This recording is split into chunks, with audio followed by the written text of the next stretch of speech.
Welcome back. It's Jamie here with Train to be Clutch. This is week 9 of your Opp-Season. Now, I've had a lot of people email me and talk to me and say, Jamie, what's the best thing to do before you go out and play? Now, I'd love to tell you the best thing to do, but to be honest, the better question to ask is what you're doing helpful or not? Because I know this, I've played with loads of players over my career, and every player is different. Now, something that I can't do for you, but you need to do yourself, is think back to games where you've played at your best. And I want you to think about what you were like before you played that game. Were you really energetic, really outgoing? Were you bouncing off the walls, or were you kind of cool and calm and collected? You see, because everybody has a different number. You need to figure out what your number of arousal is when you play at your best. Okay? But what I can say is I'm going to share with you a few things that are specifically about your focus that I've shared with athletes across the country, and they continually come back to me and say, that's helped me so much. Okay? Let's talk about a few of those things. Firstly, what I like to do before I go into play is I like to put that day in perspective. Okay? In reality, I'm going out to kick a soccer ball, a ball of leather that's containing some air, and I'm supposed to kick it from one end of the field to the next and put it in a net. Okay? What I'm doing in the grand scheme of things is really quite inconsequential and really silly.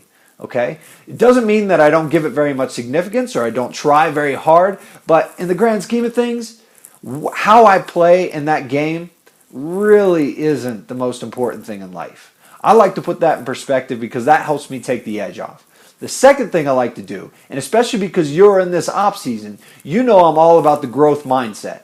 I go into every game saying, today I'm going to do the best I can with what I have where I am. Every day is an opportunity for me to get better. And so I go into each game saying, I want to grow in a couple key areas. Okay? Another thing I like to do is I like to write out my list of my roles on my team. Okay? For my particular position, my coach might tell me, I want you to do this in this game, and I don't want you to do that in this game. Okay? And so I need to be aware of what I'm asked to do in my team. And so I write out maybe 5, 10 things that are really important for me in my position to help the team succeed that day. Other than that, I like to write out 2 areas that I can focus on. 2 areas that no matter what happens in the game or what happens in practice, I know that I'm going to get better in those areas. Very often for me, it's focusing on making every transition run. Or it's making sure that my awareness is better than it has been before, that I'm constantly looking over my shoulder, or that I'm willing to take somebody on each time I get the ball. I know that if I have 2 key areas for focus, that I'm going to get better that day. Another thing I like to do is I like to pick out 1, if not 2 people on my team who I can help try and have the best game of their life. Okay? I'm very deliberate about encouraging them during the warm-up, pointing out things, dropping little bits of wisdom in their ear, and working with them communicatively throughout the game to make sure that they're playing at their best. The last 2 things, I kind of leave up to you.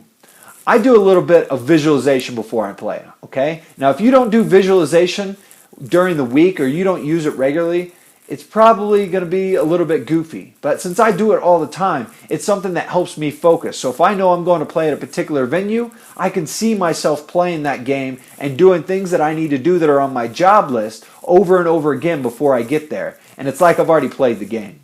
The very last thing that I like to do, I like to calm down.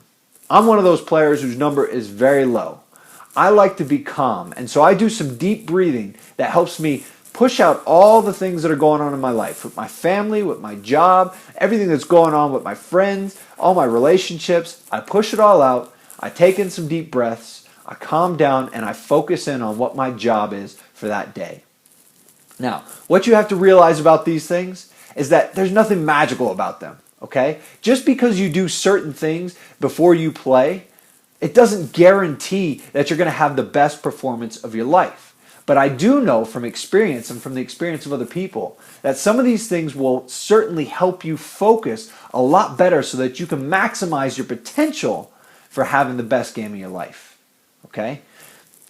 Let's not forget about what happens after the game though, because a lot of people just throw that to the wayside. I focus on 4 things when I'm done playing. I focus on what went well. I focus on a couple things that are areas for growth. And then I write out some things that are uncontrollable, and then write out things that are controllable, within my control. Okay? So I write out specific instances during the game of things that I felt like I did very well. It may have been having good defensive positioning. It may have been being very communicative. It may have been scoring a goal. I don't know what it is, but I would try and write out at least 5 things that I did extremely well in specific areas. On the other side, I write out about maybe 2 or 3 things that are areas for growth, okay? Because I don't really want to dwell on the things that didn't go well. What I want to dwell on are the things that went well. And sometimes the areas for growth are what I use in my visualization practice during the week. I go back into that situation and I say, this is what I did. What could I have done differently? And then I see myself doing what I should have done or what I would do in the future right then in my visualization process. Okay? The last 2, I write out the uncontrollables. Everybody should do this. Uncontrollables. You can't control what other people think of you, your coaches, fans, other teammates. You can't control what's going to happen in your future. You can't control what that game or that practice is going to do for the rest of your playing career. All right? And once you get those things out on paper, you can start to focus on the things that are within your control. You can control how you're going to approach this week. You can control your attitude. You can control whether or not you have a growth or a fixed mindset. You can control how you apply yourself, and you can control the effort that you're going to put forward. Okay? But when you do that after a game, what you start to do is you don't just let that game go by the wayside. No, whether it was a positive performance or one that you'd rather forget, what you're doing is you're getting the most out of it. Okay? I would much rather have you go after a game and ruminate on good things. And these are 4 key things that I think are going to really help you focus on the things that went well and that are going to maximize your potential for getting better as a player. Okay? Again, I stress it. I can't figure out your number for you. You need to figure that out. But here are some key things that you can do to maximize your focus and maximize your potential. Okay? If there are some other things that you like to use in your pregame routine or your pre-play routine or post-play, please email me or find me on Twitter because I'd love to hear about them. As always, this is your off season. It's your choice.